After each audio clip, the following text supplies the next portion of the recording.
Never did it. Yeah. No, I like that. We did it yesterday. So Sam, here's a little demonstration of how it works. So up top, you're always gonna have the same view of the room. Okay. And go ahead and just say something, Barbara. Okay. Oh, Okay. there we go. So it splits Yeah. and it'll focus on who's talking. Very cool. And Very high tech. whenever someone hops on, The cog is iTech, we're iTech. whenever someone hops in on Zoom, it should go through speaker as well. I think this is much better than it was. Has it always been like this? You know, come over here. It's, Where are the we just usually, speakers? we don't have a screen that's that big, so it's a little harder to see. Now I see. Now I see.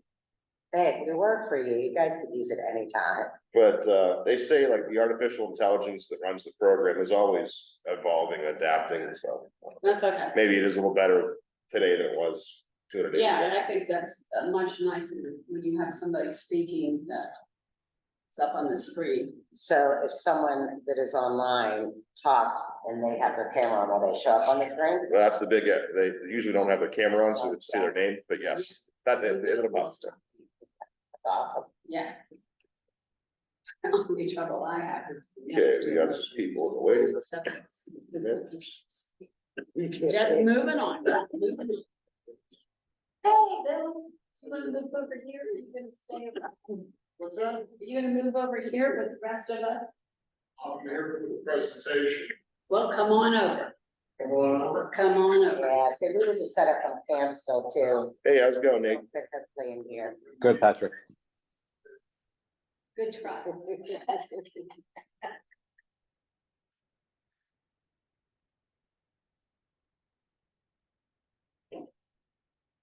But yeah, it looks like we have a new representative from Killbucks. He's actually the same supervisor that took over for John Sebastian Ah, on the township board as well. Okay. I don't know, he just emailed me like 10 minutes ago. Daryl Hartman is his name. I guess he's I don't know what the background is, but I'll set up a meeting with him just to introduce him to how everything works, and hopefully by next month we'll be able to be here. So you don't have a flag. Okay. No worries, we Yeah, do a pledge, but. We can pledge to the coyote over Well, there. whatever, just face the screen. You almost hesitate to see what's gonna pop up here when you type that in. All right, there we go. So Bill, what time are you walking these days? Usually about 4:45. So, and the dog has been getting me up a little earlier every day. oh, I thought you were talking about an evening, 4:45 in the morning. Yeah, No, no. I see you If I walking don't, up if six I on the don't do road. it, if I don't do it early, Doesn't it happen. doesn't get done, That's my problem.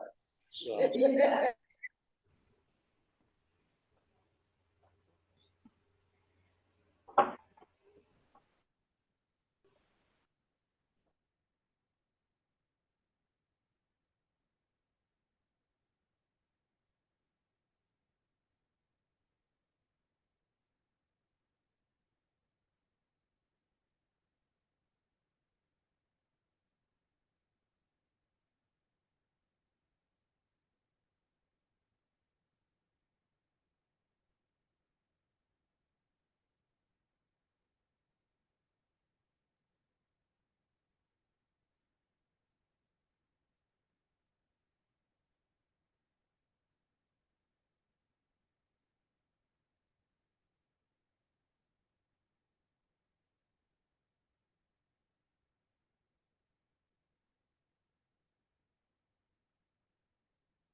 meeting with the Quaker Valley COG. And I am now calling this meeting to order. Let's all stand, those of you that are here, and say pledge allegiance. I pledge allegiance to the flag of the United States of America and to the republic. The republic for which it stands, one nation, under God, indivisible. So Aleppo, Avalon, Bell Acres, Bellevue. Here. Van Aven. Here. Edgeworth. Here. Emsworth. Glen Osborne, Here. Glenfield. Hayesville, Here, Kilbuck, Leet. Leetsdale, Sewickley. It's always there, and Sewickley Heights. Nate's there. Okay, we have a quorum. Okay, Thank you, everybody, for hopping on Zoom. yes, absolutely. I just joined too, Patrick. I'm sorry. Paul from, Oh, no problem, you're good. Oh, great. I march it down. okay. Great. Okay, we have a quorum. So our next item on the agenda is public comment and guests. We do have in our room, well, in the room from Fern Hollow, we have her further down. We'll split, go But now. I think we'll let Sam from Fern Hollow go now. Wonderful. Thank you, guys. Thanks for letting me jump on early. Welcome to Fern Hollow, if you've never been here. We are on Sewickley Heights Borough property. The land was donated by the Snyder family to the borough about 27 years ago. We just celebrated our 26th anniversary last year. And we have about 10,000 people that participate in our programs throughout the year. We do them here at the center, but we also go off and use a lot of the parks and green spaces in your boroughs and municipalities. Last year, we had 150 school programs, 130 programs for children, 22 summer camps, and about 25 programs for families and adults.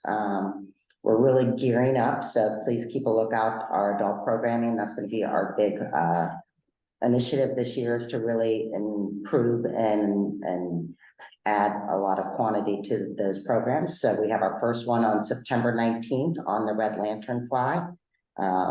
That'll be as an evening program and also as part of our Lunch and Learn series. Sewickley Heights Borough and Fern Hollow just applied for a sewer grant, so we're hopeful that we will be connecting to Aleppo's sewage very soon. Our building and grounds are 25 plus years old, so they have seen wear and tear that was never anticipated for this building. It's an old Sears and Roebuck house, so we are just kicking off a capital campaign to put an addition out towards the Glen Mitchell Road side of the property, about a 1,200 square foot addition, and renovate this side of the building to be really 2 large classrooms. The building, you know, it's served its purpose. We've outgrown it long ago. Yes, most of our programs are outdoor programs, but we do use microscopes, do presentations, and we are in Pittsburgh. So with the weather, it would be really nice to have inside space that is conducive for the type and quality of programming we are doing. We work with Sewickley Academy, Quaker Valley, and Avonworth School District with their preschool through 6th grade. Avonworth only a couple grades as of right now. So we're really happy to be part of the community and serving the residents of all of your boroughs. I will do a small plug. We do have a municipality partnership program. Currently Sewickley and Sewickley Heights participate in it. And it's a way for you to help invest in us. We've lost a lot of volunteers over COVID. So 33 acres is a lot for us to take care of. Barbara can contest because she's on our board that we've had to add additional staffing to try and meet the demands that are in the public, and we're really stretched thin. So we started this program several years ago, but are going to try and revamp it again this year. And we're not looking for a handout, because we know that all the boroughs and municipalities, it's your taxpayers' money. So we do have a program where we're trying to give back to your community too, whether it be consulting with you on a rain garden or native tree plantings, or giving your residents our member pricing for some of our bigger events, like we have our fall music festival coming up on September 9th. So if you've never been to that, you should come. It's really fun. But if anyone's interested, we'd love to get in front of your borough council or municipality and discuss this program more with you guys. I think it's a win-win. We're trying to make it so that it's Yeah. something that the borough and Fern Hollow can benefit from. So I'd love to tell you more about it if you have time at one of your meetings that's coming up. So I don't know if Patrick could give out my contact information. Absolutely, absolutely. So, And any information on the municipal partnership program, I can definitely get that out to our members as well. okay. Could you give us a little more details on that? Is it like volunteer, people coming out to help volunteer with the grounds? Is it strictly donations? It is monetary, but we are revamping it, so volunteer would also be great for us. We could definitely do that, but we usually our thing is we're gonna try and get some volunteers to come and help you guys if you needed like a community cleanup. We tried to arrange one with Aleppo this year and it just didn't work out. Okay, very good. But We could definitely work with you on that, get the word out, and maybe down the road, I'd love to have like a QV cog cleanup day, maybe a couple different towns on the same day, doing something like, pick up trash in the road or whatever. yeah, we tried to do that on Earth Day this year. We've got all our board involved and we just didn't get the volunteer pool that we normally get. So thank God for board members and council members. That has been an issue. Yeah. Is volunteers. And we're not the only nonprofit, all the Swickley nonprofits, I'm hearing the same thing that, we used to have a roster of 30 volunteers and now we probably have 5. Wow. Yeah. So. Does anyone on Zoom or in person here have any questions or comments for Sam and the Fernholm Nature Center? Okay, well, thank you so much for letting us Thank use you, the guys. facilities today. And Yes. we'll definitely get that information out to the group. Okay, and if you have any questions locking up, or you partners how to do it. I appreciate it. All Thank right, you, thank you guys. I do know. My children have participated in events or in programs for years now. Yeah. And they love it, and thank you. Well, thank you. So save mine, but now I gotta take my littlest or my oldest to college. So- Oldest is getting close there. It's so, getting yeah. close, but yeah, my kids grew up here. I said the other day, they've gone through every program. I just need one of them to get married here. Not for about 8 years, but and then I'll be closer. Hope you get a discount. Hope you get a good I discount. bet. Yeah. Okay. So we do have another guest presentation we do. today. Mr. Dwayne Rossetti from Rave Alert Systems is on the call, and I figure we can maybe let him skip Might it. as well let them. That way we can get back to his evening. Go back to business. All right, Dwayne, if you're on the call and can hear us, I will let you take it away, and you should be able to share your screen. If you'd like to go ahead and get the presentation fired up. On here, I shouldn't get top billing. Beth is going to do the slideshow. She's the account exec for the area. I'm just a technical guy, so if you have any technical questions, I'm more than happy to help out, but I'll turn it over to Beth. Perfect. Thank you, Dwayne. I just hit share, but I lost it. So Got it. can you see? We can see it. Okay, can see good. Let me start the presentation. All right, there we go. Well, so yeah, just thank you so much for having us tonight. I am Beth Rollo. I'm your account executive and your main point of contact for potentially this project. And then y'all have just met Dwayne. He's our solutions architect. Dwayne's great for any technical questions like he mentioned that you may have, or even to dive a little bit more into the system if it's something that you wanted to see. But I'll go over just a little bit about a quick overview of Rave and the product, the alert product that we're going to be talking about today. So our mission here at Rave really is pretty simple. We believe that everyone has the right to be safe wherever they live, work, congregate, study, whatever the case may be.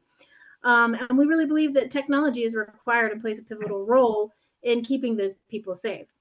Public safety as a whole has long been underserved by technology. If you look at things like healthcare or the banking industry, they're really light years ahead of where public safety has been historically. So how does Rave solve for that? Well, we build critical communication and collaboration software designed to work in emergency and critical situations because we truly believe in the safety of your employees, the municipalities, the communities, and your first responders. So that software is going to help reduce the impact of an event. It may be flash flooding or an evacuation plan. If you can get the information in the hands of the people at the right place at the right time, they'll have the ability to then react to that information a lot quicker and hopefully have better success rates moving forward. So that's where we believe that we can play a pivotal role. Rave is a market leader in critical communication and collaboration. We've been in this business for over 17 years, so we're not, just a startup. We've got a long history in this space. And because specifically today we're going to talk about the mass notification side of things, I want to just highlight the number 2 billion. That is, in fact, how many messages we send out through our system every year. So 2 billion messages every year. And all of that is built on enterprise public safety grade infrastructure. We actually started in this space with higher ed. We actually have over 70% of the higher ed market. So a lot of universities, K through 12 as well, in and around you, as well as we're a trusted partner. We have proven experience, like I said, 17 years experience doing this and a large number of customers in and around the state of Pennsylvania. So we have why we're confident that we can reduce those emergency impacts is because we do it all over the place in a variety of different environments. We take the time to ensure that we're aligned with and we earn those great certifications such as DHS, FedRAMP certification. We work a lot with those bigger cities and trusted by them as well, like New York, DC, Chicago, Seattle, Louisville, and again, then Penn State. We do have a lot in the state of Pennsylvania as well. So we truly are an industry leader when it comes to that concept, which is why we are now part of Motorola. Back in December of 14th, I believe, of 2022, Rave Mobile Safety was actually acquired by Motorola Solutions, and we're extremely excited to be part of that new family. The reason I started with Rave's individual history first was to say and kind of reiterate that we are a proven company with that long successful history in critical communications, which is why Motorola actually acquired us. And with Motorola, they're actually a leader in land mobile radio communications, video security and access control, as well as command center software. But what Rave actually adds to their suite is things like panic button alerting, which we'll talk about today, Smart 911 and SMS we'll dive into a little bit as well, incident management, and that mass notification. So these are just a lot of different modules that as a customer, I'm not trying to get you to buy all of this, but this is just to kind of bring awareness to our full integrated platform with several different applications that all work together to then allow agencies to kind of think of that bigger picture and hopefully allow to plan a little smarter and act faster. And additionally, as we move on with Motorola through the years, these solutions will become even more tightly integrated into their suite. But our goal here today is just to kind of get you to understand that, we have a lot more than just the mass notification. And if there's something here that speaks to your municipality or an agency, you can definitely reach out to us and we can dive a little bit deeper into maybe say panic button or something that piques your interest there as well. So what we're really here today, though, is to talk about resident engagement and safety. And that all starts with the resident journey. So one of the first things we have to do is to get them registered to be able to receive alerts first and foremost. And out of the box, the system will come preloaded with a lot of or all of your landlines, and you can use them to send messages on a day one with leveraging that landline communication. Everyone else, like emails and cell phones, we do need to have their approval in order to send those send alerts to them. But building their smart 911 profile is going to allow your residents not only to sign up for alerts, but also to build their family profile. So it's up to your residents how much or how little information that they want to provide. This is really great for, say, vulnerable needs information, autistic populations, mobility issues, for example, I have an aunt who's a paraplegic, and as you can imagine, she's a little bit afraid and nervous about fire. She lives on kind of a high floor in her apartment building, so it's imperative that 911 actually has that information and can act accordingly and triage in an emergency situation. And Dwayne can elaborate a little bit more on that if we need, but that's just one of the many ways that we can drive them to registration, which is the Smart 911 profile, so that they can either do that via website or downloading the app to their phone. And then, I'm sorry. I think it's important that this is something that's going to serve the Valley. That like we have seen over time. Just as way of introduction, I was the emergency management director for Bergen County, New Jersey for about 20 years, retired police lieutenant. But your ability to engage with the residents and meet them where they're at really helps your constituency. And that's what we're here about. We're here to help you better serve your residents. Absolutely. Thank you. So another way to get them to register, and actually the easiest way, is it's only going to capture their cell phone number. It's by doing an SMS keyword. So we did create one for us today to use for the purposes of this demo. So if you wanted to interact today, you can receive some of the alerts. You can just text to 67283 Quaker 1 so that you can kind of see how fast those alerts actually come in person. So I'll give you a minute to, if you want to try, just text Quaker 1 to 67283. One of the uses is actually just think about like special events, whether it's a Labor Day or something, that you have a lot of transient folks joining or participating. You can publish a keyword and put them on a list so you can notify them about, parking or other public safety related events. So the system was designed specifically for ease of use. So in an emergency or even for everyday operational needs, if it isn't easy for people, they're going to make mistakes, right? So the goal has always been and will always be to keep things super simple. If you need to use the system once a year, the system should be intuitive enough that you can do that quickly and without fear. We have pre-built templates. It's simple 3 clicks to send. And then to build a template, it's just 3 sections of information. So a few key points with the Rave Alert notifications. There's you can see on the screen, there's multi-channel communication. So it allows you to send notifications across various different channels, text messages, email, voice calls, social media, and more. And that's going to ensure that the maximum reach and engagement. Customized messaging, you can tailor your message to different recipient groups, providing relevant information, ensuring that the right message is reaching the right people. Real-time notifications, the alert, Rave Alert actually delivers messages instantly, keeping those recipients informed about the critical situations and updates as they happen. Geo-targeting, the software is going to enable you to send those notifications to specific geographic areas so that only those in the affected regions are actually going to receive those relevant alerts.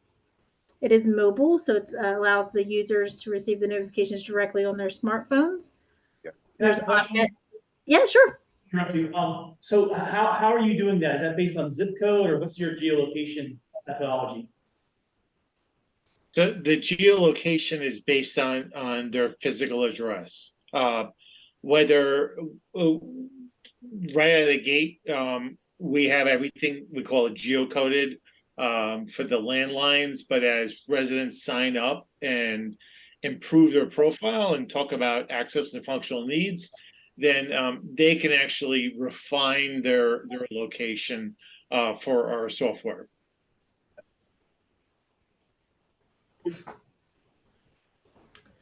Okay. And then we have automated alerts too. So we support those automated alerts that's triggered by predefined events. So that's going to help reduce manual intervention. It's going to save time during those emergency situations.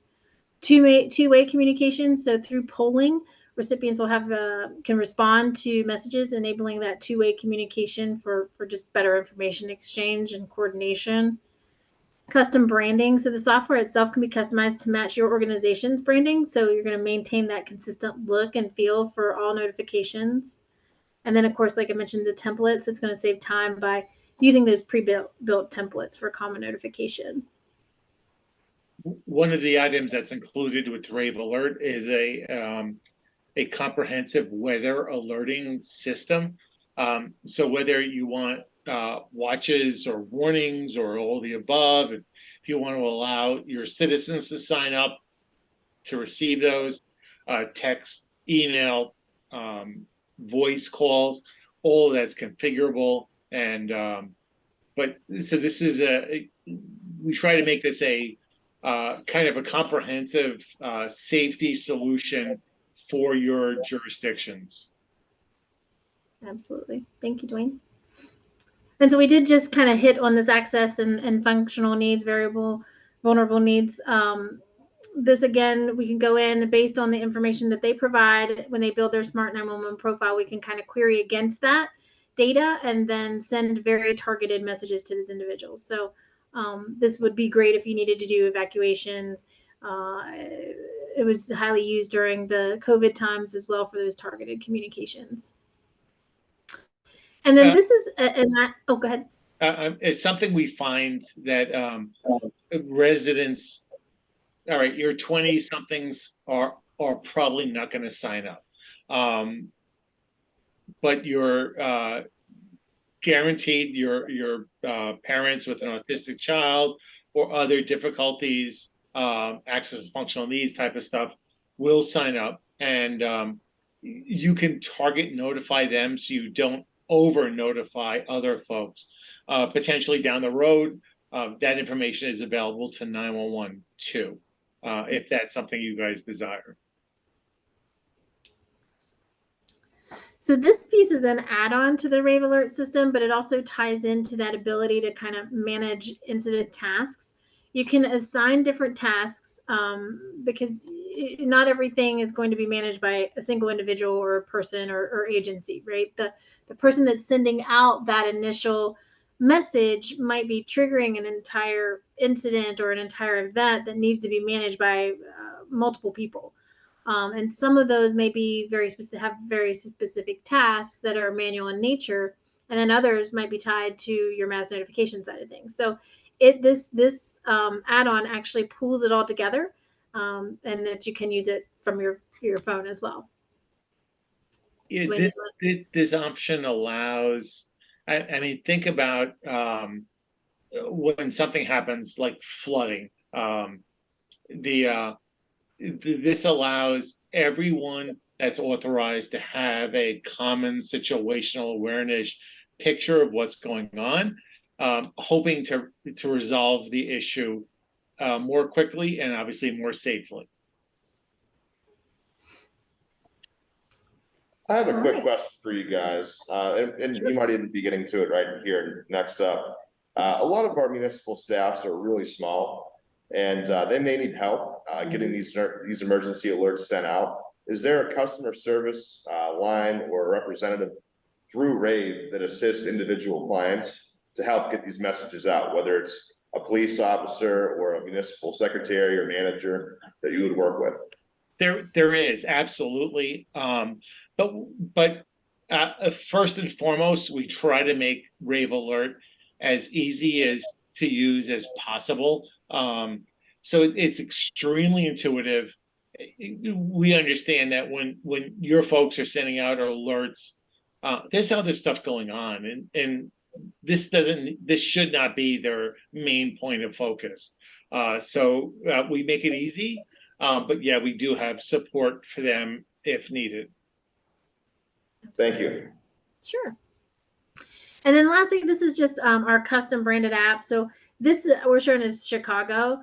What's super cool about this is it actually resides in your own app store, and it's going to be branded specifically for however we would want, whether that's Quaker Valley Council or each individual municipality or agency, however you decide to do that. We can configure that and figure that out as we move forward. But if we did say Quaker Valley and you wanted to brand that might be the right term to use. But they're going to search for that within the App Store. So whether that's Apple or Google Play, and then it's going to be customizable by you. And we can talk to that as well. Dwayne can elaborate on that a little bit, but all of that information is accessible, and you have complete control access to the content and can refresh it and change it as often as needed. If you wanted to actually take a picture of this, you can scan that, or actually just download the Chicago OEMC app. You can search for Chicago OEMC. They actually have done a really great job building out this app. They're a great example, really robust. And again, it'll be customizable. The content will be yours, and how you choose to use it is probably completely different from Chicago. But so with that, we can take some questions. If need be, Dwayne can actually show a few key features if you'd like. Since this is a council meeting, I don't know if if individual agencies would like to fuller, deeper dive demo, we can actually do that kind of one-off if you'd like, or Dwayne can show us a couple of things that may have interested you along the way. You let us know. I guess the question I would have is, obviously we're a collection of different municipalities here in Western Pennsylvania. So I would wonder, have you worked in this kind of arrangement before with these kind of groupings of municipalities, or is it typically just one municipality to another? So again, Oh, no, absolutely. It's not an uncommon thing, and we have a lot of customers in Pennsylvania.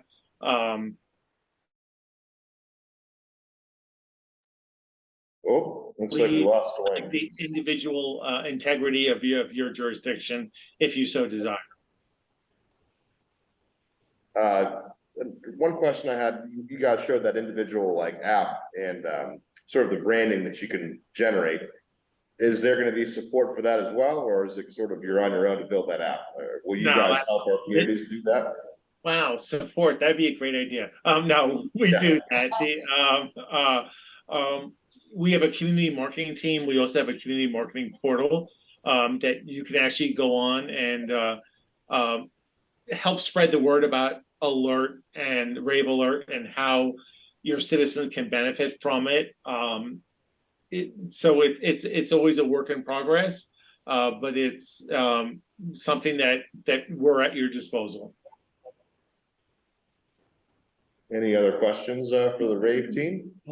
Yeah, I guess one of my questions is how do you secure the data for all of these individuals that are in your system to ensure that it stays as confidential as it needs to be, and what, I guess, governing body covers the level of security that it needs to be?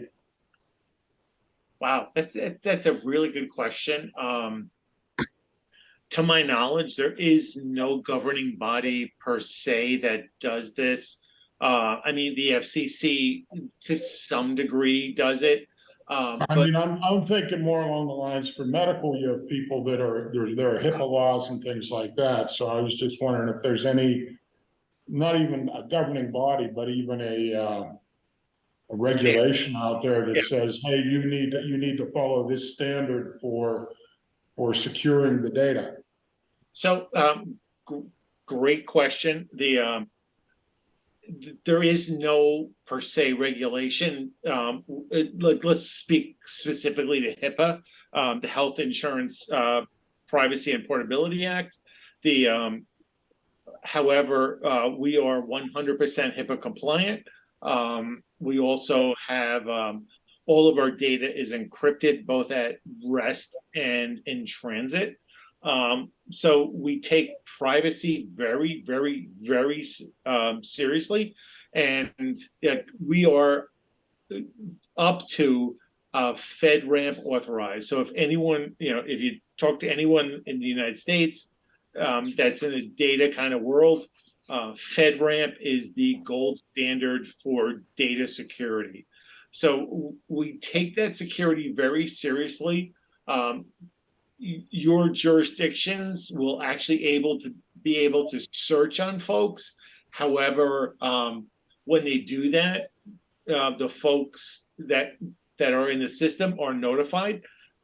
We get our data mostly initially from telecommunication aggregators that will give you all the landlines for businesses, residents in that area, but then to fully implement the system,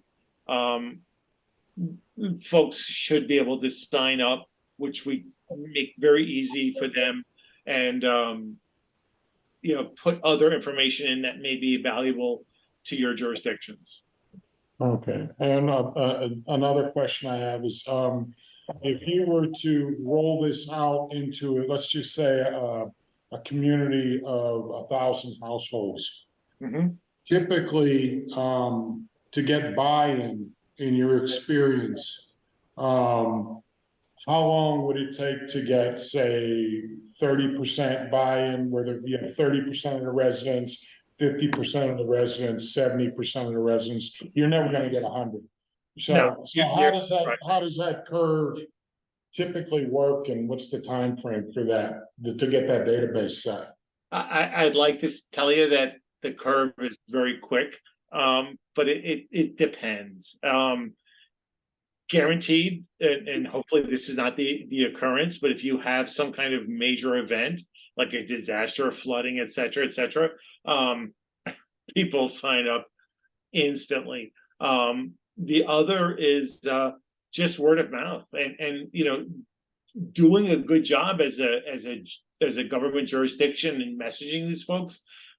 In my opinion, that is the best promotion that you can do.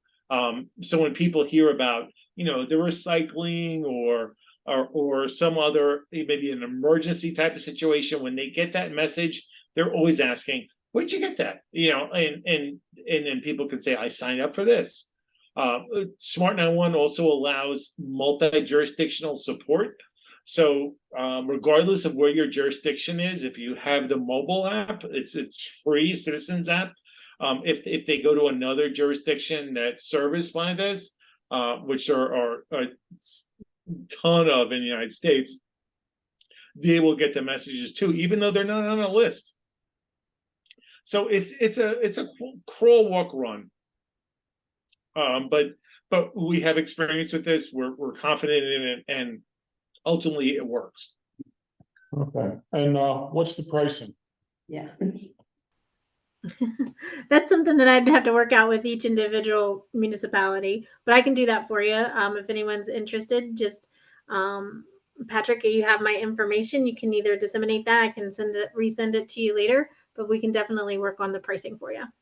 Yeah, and I think it's gonna be dependent on the populations of each town and Yeah. how many of you guys end up bonding together, maybe through the cubic cog. So it's gonna be specific, but I'll definitely relay this presentation to the group, the contact information. And now we do have a few more questions too for you guys. Just a quick question, Dan Peluso, Leak Township, right now, I guess it's the, correct me if I'm wrong, because terminology wise, I might not be right. We have the Swift 911, I believe that's being rolled into Rave or absorbed, am I correct? Yes, sir.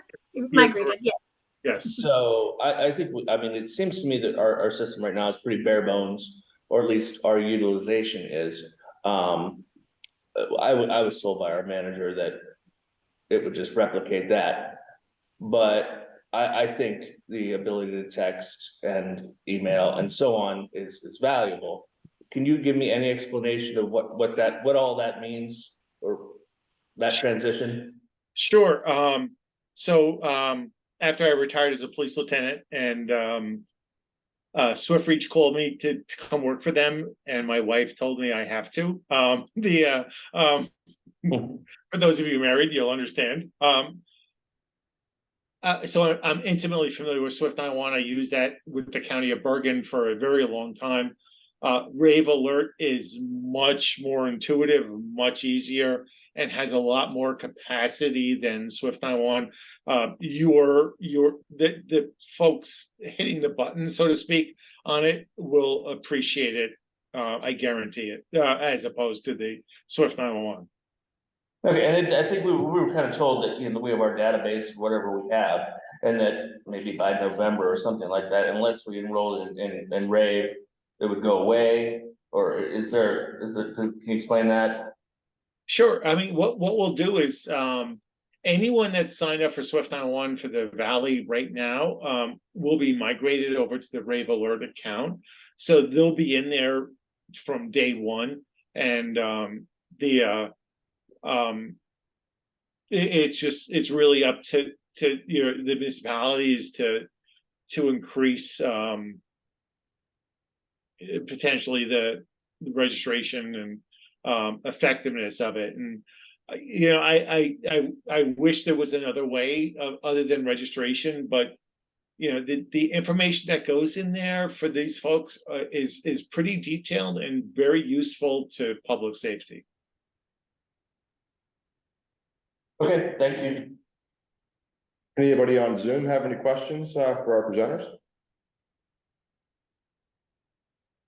All right, with none being said, so I will be happy to distribute this PowerPoint. I think you already sent a copy, but if not, go ahead and forward it over to me. I'll get it to our group, and as the community step forward and want to have these demonstrations more specific, tailored to them, I will be happy to connect them with you guys. Thank you, Patrick. Thank you. We You have a appreciate great, the time thank you today. for your time. Thank you. Thank you. Take Bye-bye. care. Bye. I was wondering, because we do, as you've stated, as we all know, some very small communities, could those communities, do you know, is it possible for them to bind together to get one Rave account? Yeah, I think the first step we need to know is who the communities are that want to really take the next step into seeing if this is a good fit. So, We do. Ben Avon, I don't know if Leet's already in there, I guess. So when they come to me, so if you guys, Glenn Osborne and Ben Avon want to work together, I think that's a conversation that we can sort of have as a group with them and see if that's the most efficient way to go about it. I just don't know that answer, and that's going to be something they have to work with you guys in a call to make sure you're getting all your needs Right, met. I just wondered if you needed multi-municipal agreements or anything like that to do. I think they'll be, something like that. they'd be ecstatic, I'm sure, to get more clients, I'm so sure they'll they, work with us out. I'm Yeah, sure. we're definitely moving forward.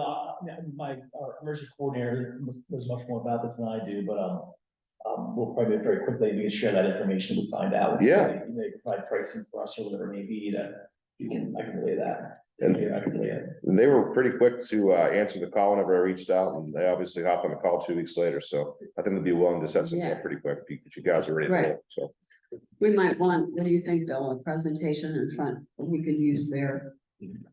We'll talk about it. Yeah, we'll talk about it in committee meeting. Yeah. Okay.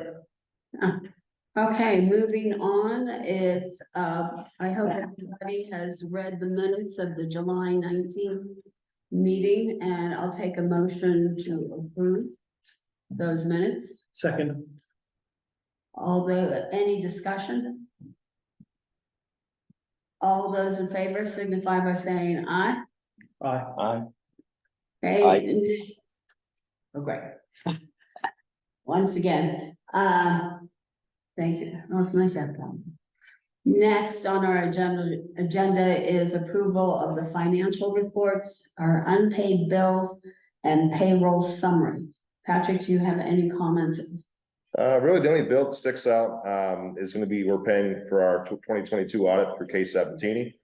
So our bills for this month are a little higher than usual, but other than that, status quo. Our funds are even looking better than they were on the July 31st statement. Now we had 2 checks. One we're going to talk about in a few minutes here for the recycling grant, and the second is our 2022 administrative reimbursement through the county. So we're in very good financial shape, and yeah, if you guys have any questions about the reconciliation reports or anything, I could be happy to talk about that. Thank you. Also entertain a motion to approve the financial reports, the unpaid bills, and the payroll summary. So moved. Is there a second? Second. Thank you. It's usually people that are. So I know, like, all those in favor signify by saying aye. Aye. Aye. Thank you. I'm gonna say that is passed. We're going to move on to the next, to the president's report. And essentially, last month, I brought up that maybe it would, if the COG is open to this, that we will have one meeting place that we will consistently meet in. And it was also brought up, the library and also Leedsdale Borough volunteered their place. And Patrick has looked into it. Patrick, do you wanna? Yeah, so I met with the administrative staff of the Sewickley Public Library, and they were more than happy to accommodate us for 6 meetings next year. I didn't want to push my luck and ask for 12, but we do have January through June secured at the library. That's going to be on the 3rd Wednesday as usual, with the exception of the May meeting being on the 4th Wednesday. So everything else is status quo on that front. The July through December meetings will be taking place in Leedsdale Borough, if it's so is okay with the board here. So we'd have 2 meeting locations next year. Other than that, 4th Wednesday in May, everything else will be on the 3rd Wednesday at 7 p.m. And we would just have those 2 spots, and we have a little more continuity, I think. And it'd be consistent. I think that's semi-important. And we did say at our last meeting that we would keep it as a hybrid. The meetings will be hybrid. And both of those places are able to do hybrid meetings. I'll take a motion to, this will be for next year, to go to the library from January through June, and then Leedsdale from July through December. I'll make a motion, library, half a year, lead sale, the second half. Thank you. Is there a second? Second. Okay, all those in favor signify by saying aye. Aye. That is passed. If there's any discussion, we did discuss this last month. So I assume that it is passed. And we'll go forward with that. Okay, we're moving to the update on Route 65. Is there any update? Yeah, so I know last month I said we'd have the final presentation this month, but with a couple presentations, I really wanted it to just be about that when the time comes. And Michael Baker could use an extra few weeks back when we had this update from them a few weeks ago. So it looks like we'll be doing that in September. There won't be any other presentations. It'll solely be that. I don't want everyone getting worn out with 3 presentations in one day. So September, we'll kick off that and we'll really hit it hard. I think it's gonna be a great pamphlet they prepared for us, 2-page document to bring everybody up to speed. And we'll start the discussion on getting consensus from everyone that this is something that they want the QB cog to work forward with in the coming years. So we'll go ahead and touch base in September on that. Thank you. Any other questions or discussion on this topic? Okay, moving I on. did like visiting all the Sure. different municipalities though. It was nice. I can see why you want to change it. I mean, it was kind of cool to see where everyone meets and stuff. So I agree. Yeah. there's probably people there. Yeah. And I do thank everyone that volunteered Yeah. over the months. You know, usually the host has someone get there an hour early, and it's, you know, I appreciate everyone's efforts. So I do agree it was neat to get this experience, the different facilities for sure. And it doesn't mean that we can't change it the following year, but I think some of the situations that the internet wasn't up and this way, we're a little bit consistent. But it is nice to visit other communities in the borough, considering that my community does not have a borough. We love to visit others. Moving on. The CDBG status report. Quite a bit of news to report there. So, first, I'll just say the pre-application period for CD year 50 just opened up last week. It's gonna run through the 15th of September. Anyone that's gonna be applying through the COG, we need to get that material by the 11th of September. So that's been distributed to our managers and secretaries. Hopefully, anyone that has a project in mind for CDBG has started to consult with their staff and their engineers. But that deadline will be here before you know it. So that opened up last week. We had 2 projects that were put out to bid, with bids being opened yesterday. Some interesting news. So for the first time in my experience, we had the same, and this is gonna impact Lead and Leedsdale, the same bidder submitted the lowest bid for these projects and then reached out as soon as they found out they won and said, wait a second, we had a calculation there with something in our Excel spreadsheet. Well, the prices were very nice, a lot lower than I think anyone expected. So we had our solicitor look into it, and it's going to be up to the individual municipalities and the engineers reviewing the bids and the pricing to make that determination whether it's a agreeable mistake. And we'll see what happens there. It's all pretty fresh. Which bidder? Swede Construction. So For lead, what? there was the sidewalk project, so the continuation of Fair Oaks. Okay, Probably be some more news in that front next month. My guess is we'll probably just look at the second bidder. Yeah. I don't think it's gonna be all that worthwhile, but we'll see. I don't want to speak too far. But the bids were open yesterday. We'll hopefully have an update in September. And the other 2 projects for CD year 48 will be opened on the 31st of this month for Bell Acres and Sewickley Borough respectively. So hopefully we get some competitive bids in that front too. So that's the report for CD. Okay, any questions for Patrick? And moving on to the executive directors. So for this, I just want to highlight that we have a new representative for Killbuck Township, Mr. Daryl Hartman. He reached out about 15 minutes before the meeting to let me know that he's gonna be taking over for John Sebastian. So I wanted to give him an opportunity here to just say hello to the board. I hope to meet with Daryl in the coming weeks, just to more formally introduce him to the organization and myself too. So if we're able to do that and bring him up to speed for next month. Great, welcome aboard. Big shoes to fill right there, Gilbert. Thank you. Let's see here. The other couple things I wanted to highlight, we do have the opportunity now beginning this year, to apply on behalf of our member communities for the local share account grant. This grant opens up in September 1st and runs through November.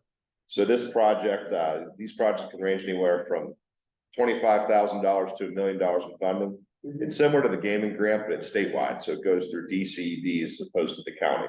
So these projects are getting pretty broad: infrastructure, equipment purchases, planning grants, land acquisition. So anybody that has a project that might be a little more expensive than usual and a little more broad in scope, please take a look at that opportunity. It's on our website, and I'd be happy to set up some time with you. Again, this is the first year that we've been eligible to apply on behalf of our members. So really hoping to get an opportunity to do that, to experience how the grant works and just build some experience in that front.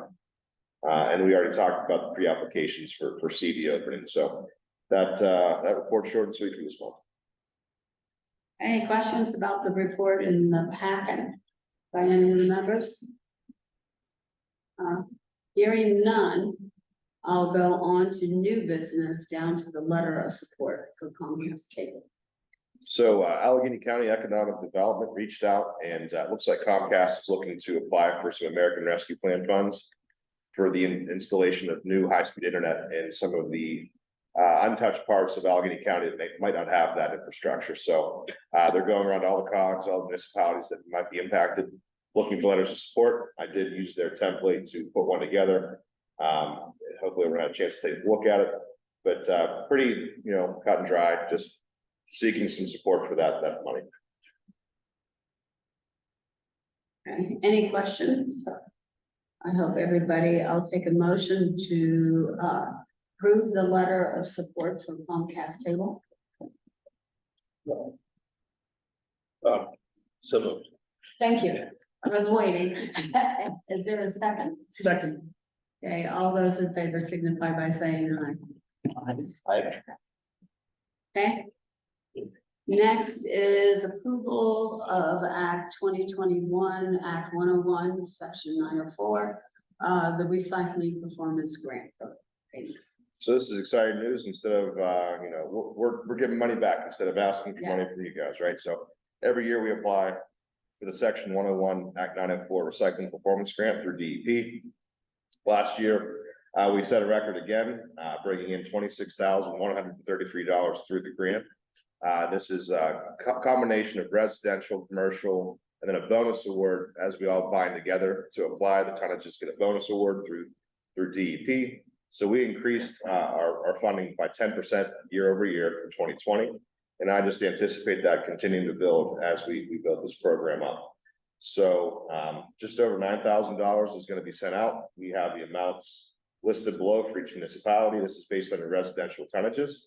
The remainder of the grant goes into the joint recycling fund, and it's going to be my recommendation tonight that one of the big successes that we put together, the glass drop-off program, we've been subsidizing a portion of it, but the rest was paid for by the municipalities participating in it.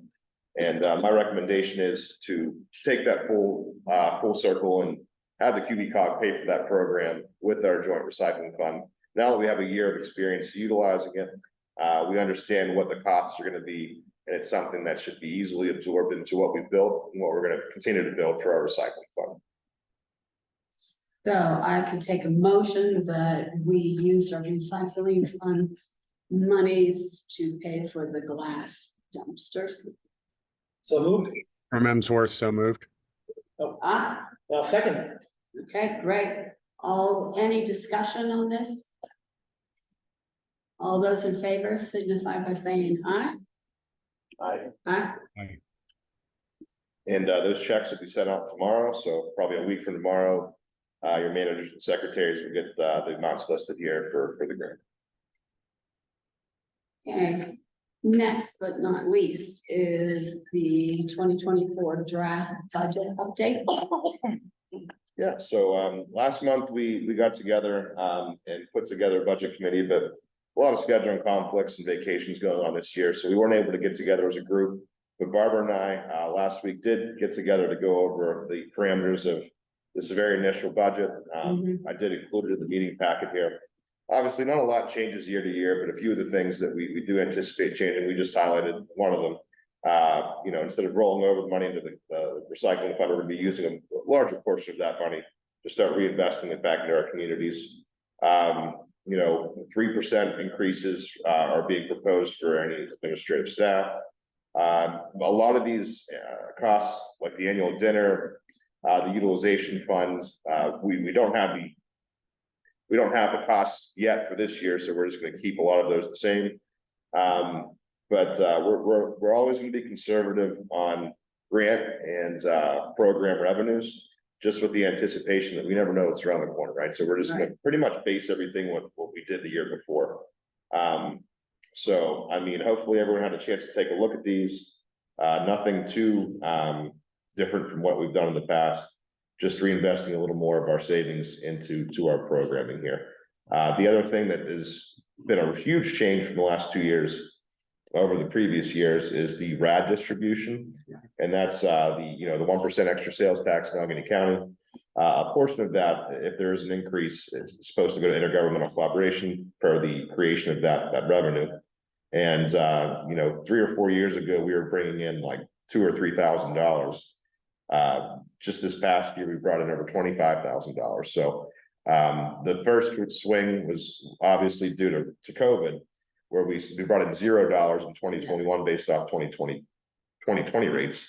Then there was a swing upwards to 22,000 this year. Again, it's building up again due to, I think, inflation probably plays a role. If things cost more sales taxes are implemented, that just keeps growing. So I'm anticipating that to keep up, and I'm budgeting $20,000 in revenue for that.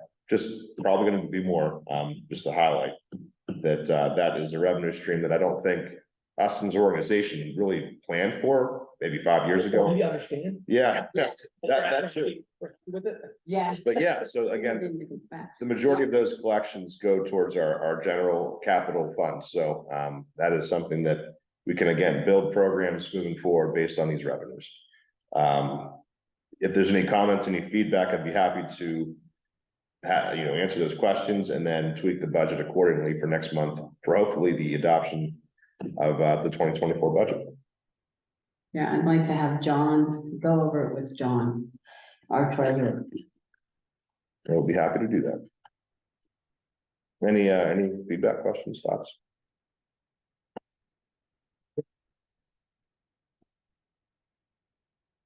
I must say, it's nice to be positive. Budget, especially the budget area. Next, as always, this is my favorite discussion.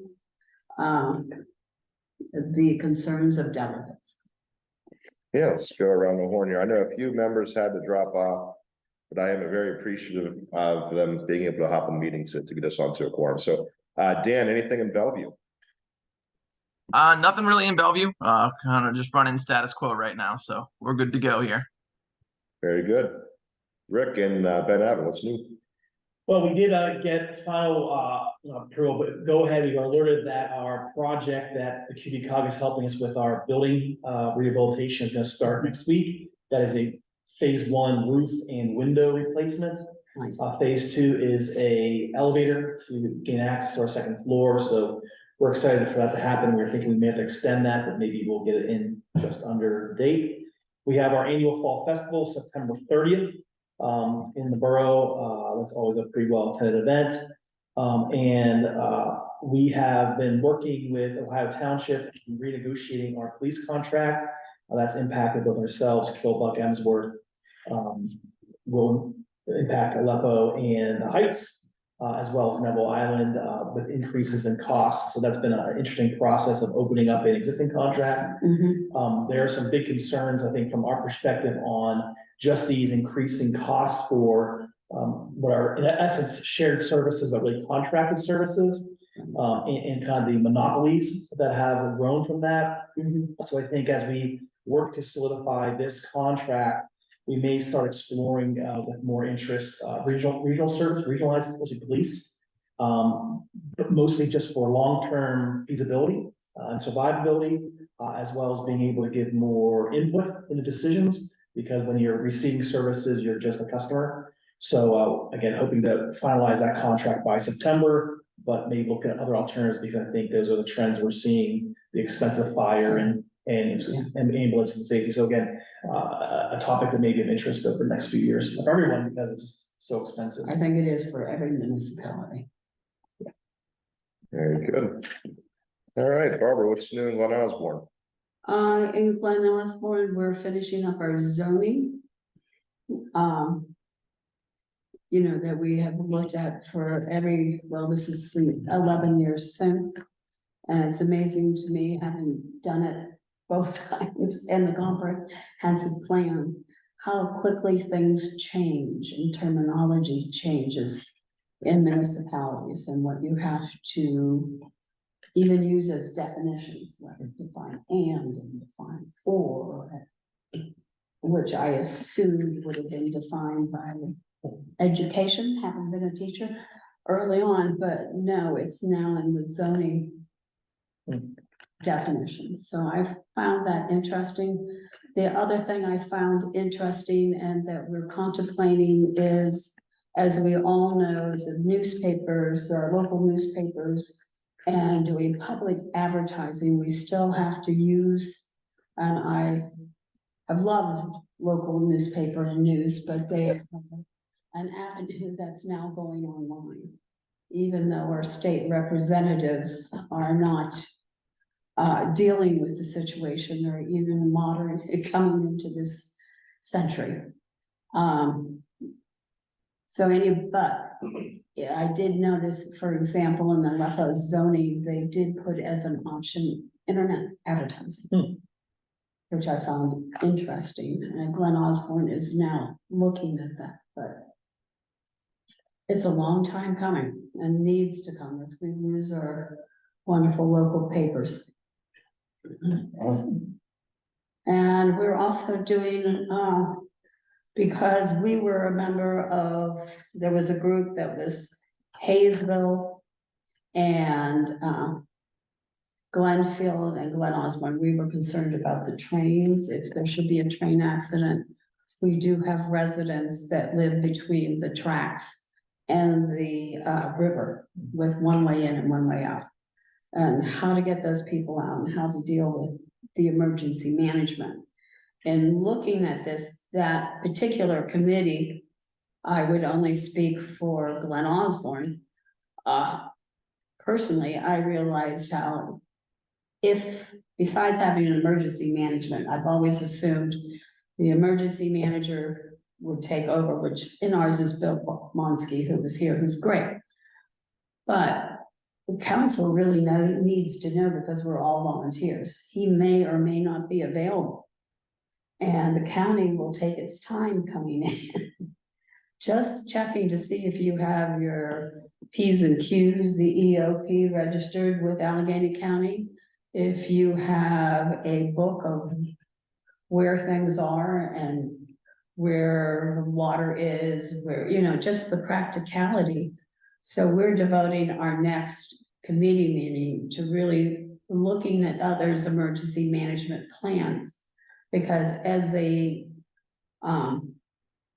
council, we're not aware of all the things that go into an emergency management plan. So we first are going to discuss and come up with things that we feel as a council need to be handled and how should we handle it. And then we'll branch out, and we're thinking of maybe having, maybe working with Hayesville and Glenfield again, which I would love to see, but having somebody who in the field help us prepare our directives. It's something that's, I was amazed at how inadequate our emergency plan.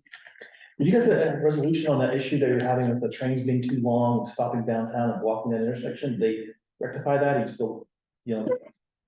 We're still dealing with that, and really the police code said they can only block an intersection for 5 minutes. But our experience with having trains block the intersection, they don't answer to local police, state police. They only answer to their own police to move the train. And we've talked with representatives, and they have trouble getting hold of the railroad for any sense of communication between the municipalities and the railroad. There's been nothing. So. Yeah, the biggest movement on that's at the federal level. So Yeah. a few months back, there was talk of basically driven by the sole issue in Ohio with that derailment. And one of the aspects of the proposed legislation, which was sponsored by, I think, Chris Deluzio, Yeah. the area, I mean, he was right on the border of Ohio, is making sure the trains don't cross and stop at intersections and block emergency access. Because I guess recently there was a child that passed away too, because they couldn't get access to the emergency services because the train was blocking. So I don't know where that is at the federal level, but there was some stirring that maybe something would be coming down the pipeline. Nothing can happen at the state level, though. They won't touch it with a 10-foot pole. No, they won't, because it's a federal level situation. Again, stirring is a good word. So anyways, that's Glen Osborne. Paul, what's new at Emsworth? Emsworth's pretty good, Patrick. Thank you. We're in the same as Ben Avon, looking to place contract and trying to deal with those costs. The one question I had for you, Patrick, you brought up a couple months ago, and I didn't know if you heard anything back, but you had said that South Hills area, their waste hauling contracts were coming up because they're cycled different than us. And they expected some increases. Did you hear anything back? Did the increases actually happen, or? Yeah, I can see if I can get a copy of that. I know that they were really close to getting it done a month or two ago. I do know that glass is something that's verbally in their new contract, but as far as the specific price increases, the big thing, that just being a South Hills resident myself, the big thing is the recycling bins are going to a larger size. So I think that the big change is some communities are absorbing that cost some communities are having the residents pay for those. So my guess is the monthly charge or the charge for the cost will be a variable based on that. But I'd be happy to get that contract and take a look at it when the time comes, whenever they have it out. Well, it's mainly the question of whether they go to a single trash can, so it'd be one person driving the truck versus having the two. That, you said it was sort of going to be forced on us for our next contract. That's the main thing I'm trying to look at. That's going to be a major change for some of our residents who are used to putting anything and everything out on the curb. Yep, I can attest that the one bin thing is a policy in the South Hills. You can't have anything outside. I found that out. We had some stuff on the side of the cannon for the first time that I can remember in my lifetime. They just drove right past the material outside of the can. So okay, well, thank you. That's the main question I had. If we're going to have to start getting our people ready for that. Yeah, we thankfully we still have 3 years, but yeah, I would expect that some bad news price wise and some bad news change wise is going to be down the pipeline. But yeah, for sure. Okay, thank you, Patrick. Yes, sir. All right, we have Amanda. Anything in Hayesville? No, I don't have anything to report on at this time that hasn't already been discussed. Perfect, thank you. Daryl, do you have anything in Kilbuck you'd like to bring to our attention? I know you're pretty new, but any hot news? No, not really. Pretty much what Paul Getz was talking about. Same with us. Perfect. All right, Dan, what's new in Lee? Well, just the usual, we have continuing our civil service hearings for our police chief that we had fired, and trying to work our way through that. And then we have, we appreciate the support of different local municipalities. We've revamped our police force, and I think it's gaining respect. And any support in that sense we can get, we appreciate. And lastly, we're getting ready to have the school plan come to us and deal with that. Looking forward to it, I think. Very good. Yeah, keep us in the loop, and anything we can do or distribute news wise, let me know. And I think Julie had to bail, so I think that's everyone. Anyone that didn't have a chance to speak, now is the time, and I apologize for skipping you if I didn't. I think everyone's, but Nate, I didn't talk to Nate. Nothing from me, Patrick. Thanks. Thank you, sir. That's everybody. Okay. At this time, we'll take a motion to adjourn. So moved. Thank you. Second. All right, all those in favor signify by saying aye. Aye. Aye. Hi. All right, Thank guys. you. Thank you so much. I'll see you guys next month in Kilbuck Township. So is it true that Lee doesn't have a steep slope ordinance?